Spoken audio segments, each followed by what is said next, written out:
नमस्कार दोस्तों, सोनाली वॉइस में आप सभी का तहे दिल से स्वागत है। निकी की शादी को अभी कुछ ही दिन हुए थे। सारे मेहमान धीरे धीरे करके अपने अपने घर जाना शुरू हो गए थे। जब तक मेहमान थे तब तक तो सब ठीक ठाक चलता रहा, पर जब सारे मेहमान चले गए तब एक दिन निकी अपने पति के साथ छत पर बैठी थी और तभी उसकी सास आ गई और कहने लगी, बहू, यह तुम्हारा ससुराल है क्या? यहाँ पति के साथ सबके सामने हमारे यहाँ कोई नहीं बैठता।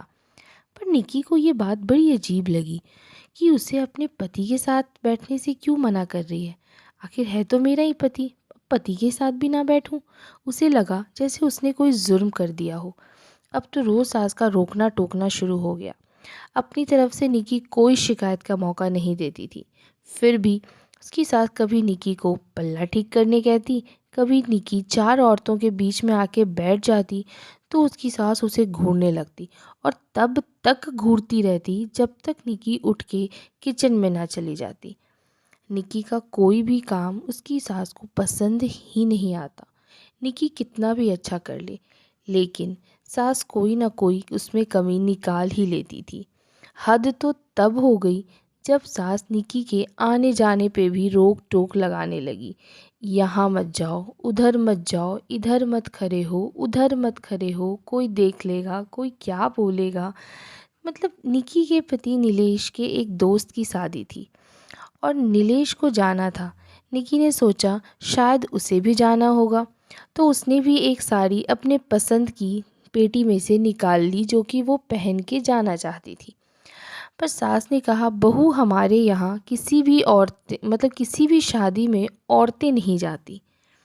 अब निकी बेबस हो गई और कहती, जब पति ही निकी का साथ नहीं देता।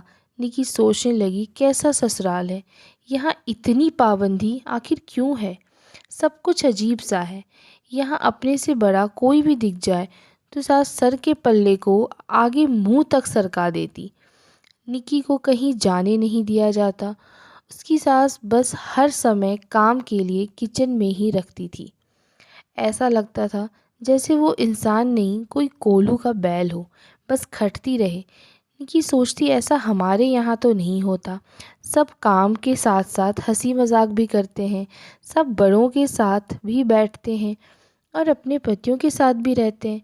पर यहाँ पर ऐसा कुछ भी नहीं है। कोई, मैं क्या, कोई छोटा या बड़ा, कोई किसी के सामने नहीं बैठता। हंसी मजाक तो बहुत दूर की बात है। नीलेश भी अपनी माँ के सामने निकी के पास काम करता था। उसके उससे बात भी कम करता था।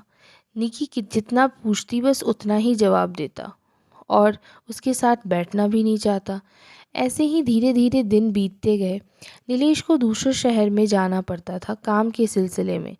कई बार तो नीलेश को आए हुए कई दिन हो जाते थे। ससुर तो थे नहीं और सास ने ही 5 बच्चों को पाला था।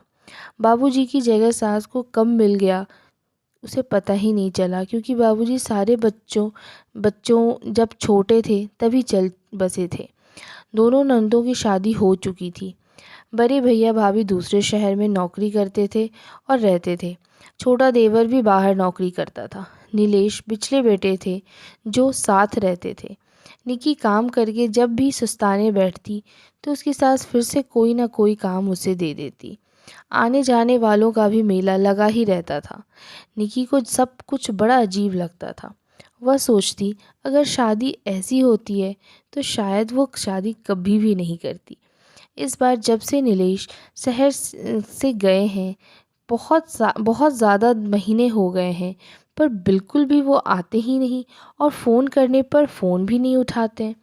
घर वालों ने पता किया तो पता चला कि वहाँ कोई लड़की है जिसके साथ उसका चक्कर चल रहा है, जिसके साथ नीलेश ने पहले ही शादी कर रखी है और एक बच्चा भी है उनका।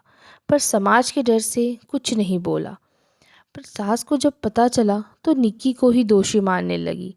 कहने लगी, क्या करता बेचारा नीलेश, तूने ज़्यादा कुछ तो लाई नहीं, बस खाली हाथ थोबड़ा उठाए चली आई। कितनी गलत बात है।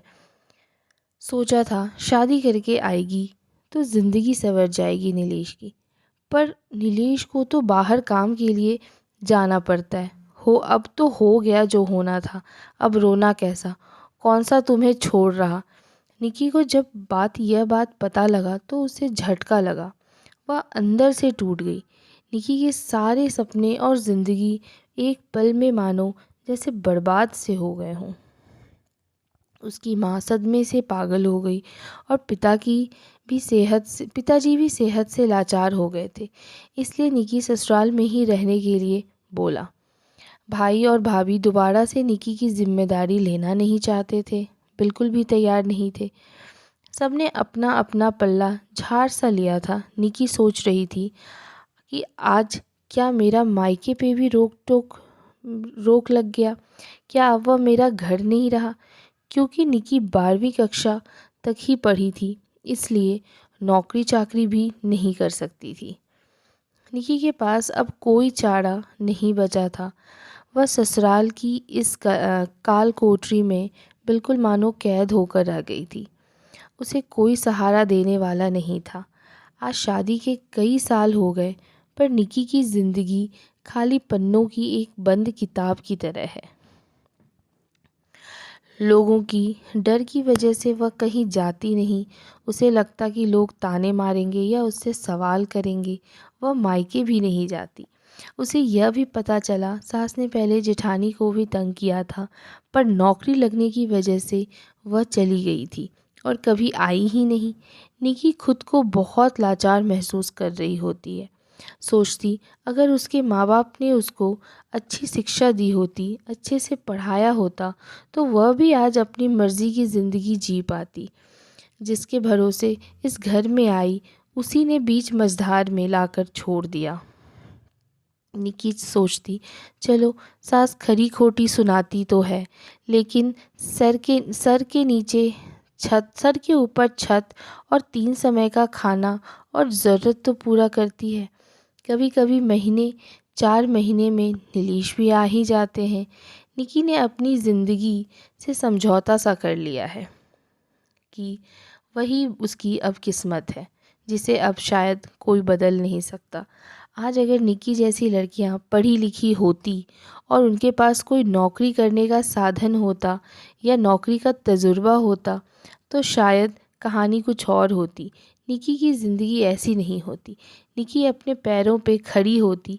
निकी जैसी न जाने पता नहीं कितनी लड़कियां समाज में हैं जो घिनौनी करतूतों का शिकार हो जाती हैं और दहेज ना मिलने पर ससुराल वालों के प्रति और मायका दोनों दुश्मन से बन जाते हैं।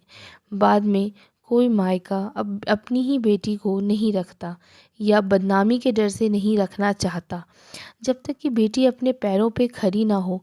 क्योंकि शादी के बाद बहुत कम माँ बाप ही ऐसे होते हैं जो बेटी की जिम्मेदारी उठाते हैं।